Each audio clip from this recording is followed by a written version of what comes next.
예루살렘 성벽을 재건한 이 느헤미야가 이 성을 지킬 사람들을 이제 세우게 되는데, 그 성을 지킬 사람들 중에서 가장 먼저 어떤 사람들을 세우게 되느냐면 성전을 지킬 사람들을 제일 먼저 세웁니다. 그래서 문지기, 노래하는 사람, 레위 사람들을 가장 먼저 세운다라고 하는 이야기가 등장을 하는데, 그 레위 사람과 문지기 찬양하는 분들을 이제 세우고 난 뒤에 예루살렘을 다스릴 두 사람의 지도자를 따로 세우게 됩니다. 그게 자신의 동생이었던 아닥사스다 왕 밑에 술관원으로 있을 때 자신이 예루살렘 성전이나 그 안의 형편을 살펴보고 돌아오라고 시켰던 자기 동생 하나니라고 하는 친구가 있는데, 그 동생을 예루살렘을 다스릴 수 있는 한 사람의 지도자로 세우게 됩니다. 이제 그 다음에 또 한 사람이 누구인고 하면 바로 하나냐라고 하는 하나님을 경외하는데 아주 뛰어난 사람을 또 예루살렘을 다스릴 한 사람의 지도자로 세워서 자기 동생 하나니, 그리고 하나냐, 이렇게 예루살렘을 걱정하는 사람 한 사람, 그리고 하나님을 경외하는데 특심이었던 사람 한 사람, 이렇게 두 사람을 예루살렘을 지키는 일, 다스리는 일에 총괄 책임자로 세우게 됩니다. 자, 3절의 말씀에 보면 뭐라고 되어 있느냐면, 해가 높이 뜨기 전에는 예루살렘 성문을 열지 말고 파수할 때에 곧 문을 닫고 빗장을 지르며, 이렇게 되어 있습니다. 자, 이 말씀을 보면 느헤미야가 또 뭐라고 얘기를 하느냐 하면 이렇게 얘기해요. 그들에게 이르기를 파수할 때에는 파수하되 자기 집 맞은편을 지키게 하라, 이렇게 되어 있는데, 옛날 성경은 재미있게 됐어요. 반차를 따라, 이렇게 되어 있습니다. 반차를 따라. 그 말이 뭐냐면, 문을 지키는데 어떤 문을 지키느냐면 내 집 앞에 있는 성문을 지켜라, 이런 뜻입니다. 근데 오늘 여기 말씀해 보면 이 집 맞은편을 지키게 하라 하였노니, 이렇게 되어 있어요. 그러니까 이 말씀은 뭐냐면 해가 높이 뜰 때까지는 빗장이나 문을 열지 말라는 거예요. 그대로 문을 닫아놓고 빗장을 지르고 있으라는 거죠. 그 다음에 해가 질 때도, 지고 난 뒤에도 문을 닫아놓고 그 문을 닫은 것뿐만 아니라 빗장을 지르러 놓으라 하는 얘기죠. 우리나라는 이 시건장치들이 좋고 문이 튼튼하기 때문에 그냥 버튼 하나만 누르면 잠기고 열지를 못합니다만은, 외국 같은 데는 이 도둑들이 많이 들어오고 그 치안이 불안한 데는 이 문을 이렇게 닫아놓고 이 문이 자체가 열리지 않게 양쪽에 가로막을 해놓고 이 나무 그 빗장을 위에다가 걸칩니다. 제가 선교지 가보면 그런 데가 있는데 치안이 아주 불안한 데는 그렇게 해요. 그래서 빗장을 질러가지고서 아예 문 자체가 열리지 못하도록 만들고, 아니면 또 철문으로 만들어서 완전히 봉쇄해버리는 그런 경우들이 있죠.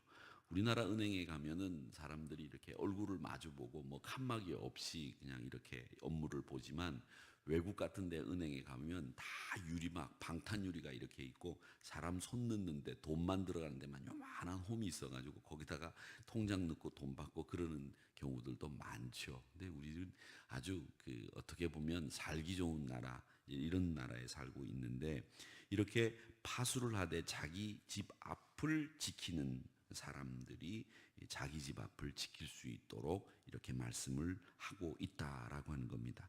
그래서 이 반차를 따라라고 하는 예전 성경의 말씀대로 자기 집 앞을 지킨다라고 그렇게 이야기를 하는데, 이 말씀은 예전에 표를 여러분 생각하시면 될 것 같습니다. 느헤미야가 지금 하시는 이 정책이 뭐냐면, 예전에 우리나라가 1970년대 막 경제 건설을 할 때 그런 표어를 걸었어요. 싸우며 일하자, 이런 말들 했었어요. 그래서 예비군 만들고 뭐 우리 반공 사상을 막 투입시키고 막 이렇게 할 때 싸우면서 일하자라고 하는 말을 많이 했는데, 그게 바로 이 느헤미야가 생각해낸 것이고 느헤미야가 먼저 한 것인데, 그때 대통령이 아마 느헤미야서를 읽지는 않았을런지도 모르는데 어릴 때 그 기독교 영향을 받았다고 하더라고요.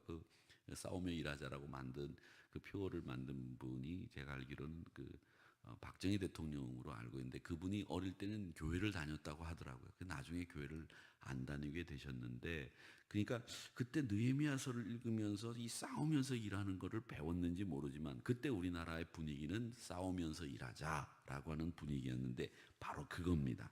그래서 예루살렘 주민들을 동원하기도 어렵고 힘든데 자기 집 앞만큼은 지키자. 이렇게 되면 우리가 이 예루살렘 성을 다 지킬 수 있다. 그리고 해가 지면 빗장까지 질러서 외적이 침입하지 못하게 하자. 해가 높이 뜨기 전까지는 문 열지 말자. 이런 것을 지켰다는 겁니다.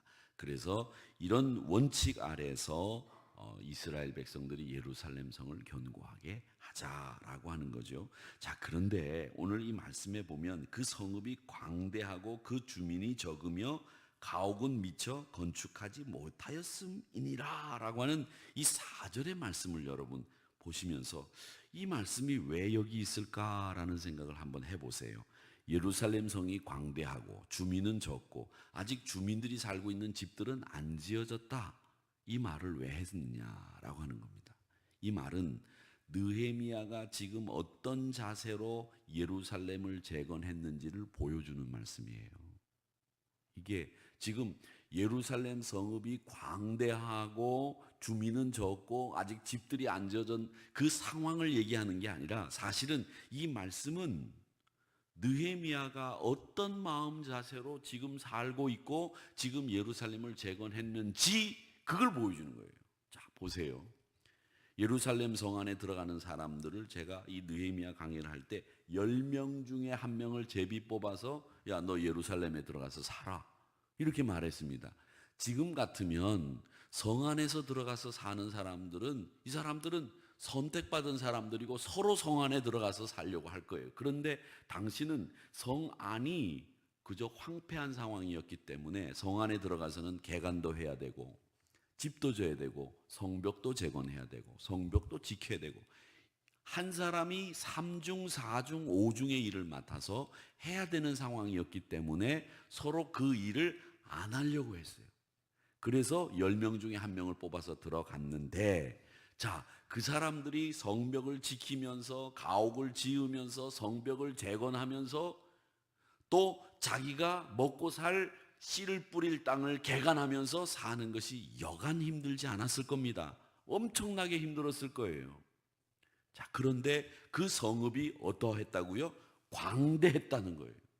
주민이 적었다는 거예요.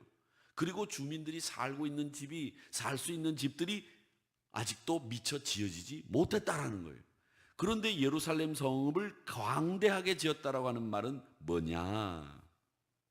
이건 느헤미야가 미래를 내다보는 눈을 가지고 있었다는 이야기고, 느헤미야가 앞으로 이 예루살렘이 어떤 성읍이 될 것인지 그는 기도하는 중에 하나님의 눈으로 볼 수 있는 예언자적인 하나님의 시각을 갖고 있는 지도자라고 하는 것을 보여주기 위해서 이 말씀이 기록되어 있는 거예요.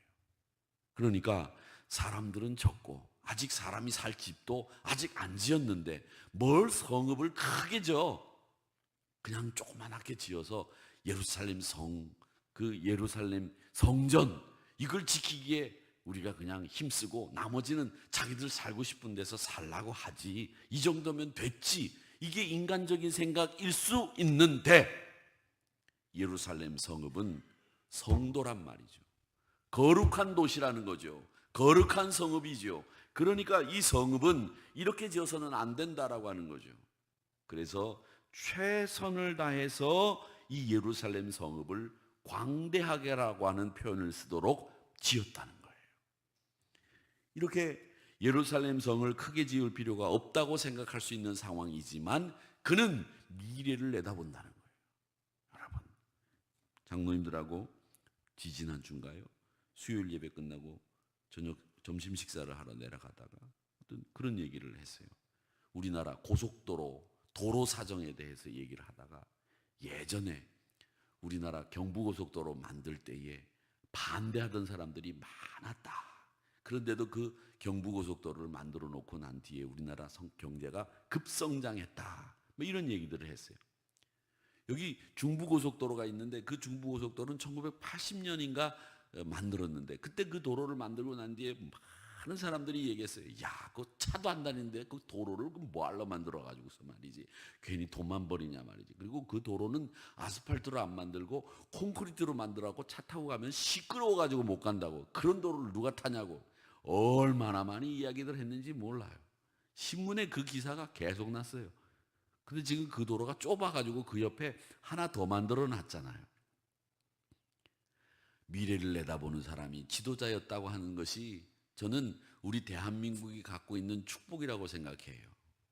참 하나님이 다행스럽게 기도하는 성도들이 많아서 그래도 미래를 내다보는 지도자들을 우리나라에 세워서 우리나라를 이만큼 살게 하셨다는 것은 이건 하나님의 은혜 아니고서는 설명이 안 되는 거다. 저는 그렇게 생각합니다. 목사이기 때문에. 그런데 오늘 이 느헤미야가 하나님의 시각으로 미래를 내다보는 사람이었다는 거예요. 그것이 바로 느헤미야의 장점 중에 장점이었다는 겁니다. 그의 믿음이 결국 미래를 내다보는 시각을 갖고 살아갈 수 있도록 만드는 사람이었다. 하나님의 역사하심과 하나님의 섭리하심, 그것이 그 믿음의 주 원인이었어요. 그게 뭐냐? 하나님의 주권을 믿고 하나님의 시각으로 미래를 내다보는 느헤미야의 지도력이었다는 거예요. 그게 바로 느헤미야였다. 근데 이 느헤미야의 가슴 속에는 사실은 이런 확신과 비전이 어디서부터 생겼느냐 하면 스가랴서를 보면 8장 5절의 말씀에 한번 보시기 바랍니다. 스가랴서는 좀 더 뒤에 있습니다.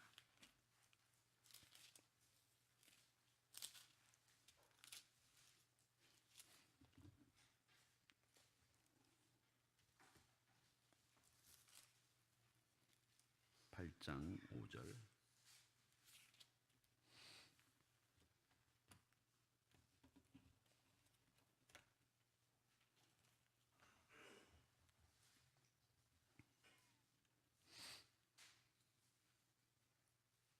스가랴 8장 5절. 천천히 찾으세요.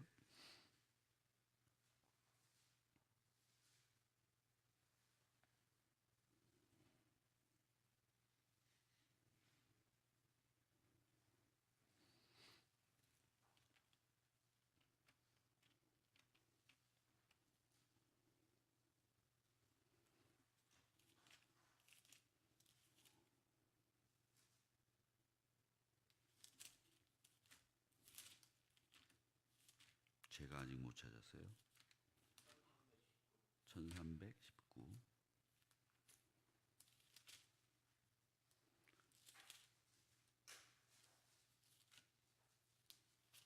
8장 15절.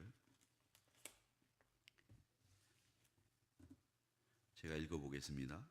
이제 내가 다시 예루살렘과 유다 족속에게 은혜를 베풀기로 뜻하였나니 너희는 두려워하지 말지니라. 아멘. 또 5절 한번 읽어보겠습니다. 5절. 그 성읍 거리에 소년과 소녀들이 가득하여 거기에서 뛰놀리라. 아멘. 근데 이 소년과 소녀라고 하는 말은 예전 성경에 보면 이렇게 돼 있어요. 동녀라고 하는 말이 있습니다. 동녀라는 말을 썼어요. 그래서 이 말씀은 예루살렘 성읍 거리에 동남과 동녀가 가득하여 거리에서 장난하리라 이렇게 돼 있어요. 그러니까 이 말씀은 뭐냐면 이 예루살렘 성이 어린아이들과 천진난만한 친구들이 가득 차서 넘쳐나게 된다. 그 말을 이 스가랴 선지자가 하고 있었단 말이죠. 이 뜻은 뭐냐면 우리 교회도 마찬가지죠. 교회도 아이들의 소리가 막 시끄럽게 나야 된다고 제가 늘 말씀드리는 것이고 아이들이 놀아도 교회에서 놀아야 된다 이런 말씀을 드리는 이유가 그 아이들이 얼마 크지 않아서 우리 교회 주역들이 된다는 거죠. 어제도 제가 설교하면서 그런 말씀 드렸는데 하늘이 뉴스에 보니까 아니 조그마한 꼬마였는데 벌써 회장이 돼가지고 여기 수염이 거뭇거뭇하게 나가지고 목소리도 변성이 돼가지고 선생님 감사합니다. 조금 전에는 제가 전에 볼 때는 선생님 고맙습니다 이러던 친구가 지금 마이크 잡고 수염이 거뭇거뭇해요. 선생님 고맙습니다 이렇게 하는 거예요. 그래서 제가 그걸 보면서 깜짝 놀랐어요. 예루살렘 성에 동료와 동남이 가득하리라. 이 말씀은 결국 뭐냐면 이 예루살렘 성이 앞으로 크게 변화될 그 날을 믿음으로 보면서 그 성을 느헤미야가 준비했다라고 하는 겁니다. 그러니까 이 느헤미야는 현실적인 판단에 근거해서 예루살렘 성을 지은 게 아니라 그는 하나님의 약속과 하나님의 섭리와 하나님의 미래를 내다보는 시각을 가지고 예루살렘 성을 지었다. 이렇게 보시면 정확하다라고 하는 겁니다. 바로 그것이 이 하나님의 시각으로 바라보는 믿음으로 그가 지었다는 거죠. 노아가 그러지 않았습니까? 노아가 만약에 하나님의 시각으로 그가 방주를 짓지 않았다면 못 지었을 거예요. 사람들이 그 800년가량 되는 그동안에 노아가 방주를 짓는 아라랏산을 보면서 얼마나 많은 사람들이 욕했어요. 야, 저 사람 미쳤구나. 정신 나갔구나. 배를 만들려면 바닷가에 만들지 산 위에다가 배를 만들어. 정신 나갔다. 저 사람 참 큰일 났다. 그런 비난과 그런 조롱을 1, 2년을 받은 게 아니에요. 그런데 그렇게 그가 끝까지 배를 그 산에서 만들 수 있었던 까닭은 그가 가지고 있었던 하나님의 섭리와 경륜을 믿었기 때문이다라는 거죠. 사랑하는 성도 여러분, 하나님의 섭리와 경륜에 그리고 약속에 근거해서 행동했던 느헤미야의 신앙적인 행동 근거를 여러분의 행동 근거로 삼으시기를 축원합니다. 여러분 무엇을 하든지 간에 항상 하나님의 약속과 섭리에 근거해서 행동하시기를 축원합니다. 그게 우리 믿음의 사람들이 갖는 하나님의 사람들이 갖는 신앙의 자세라고 하는 것을 잊지 마시고 그렇게 살아가시는 저와 여러분이 되시기를 주님의 이름으로 축원합니다. 아버지 하나님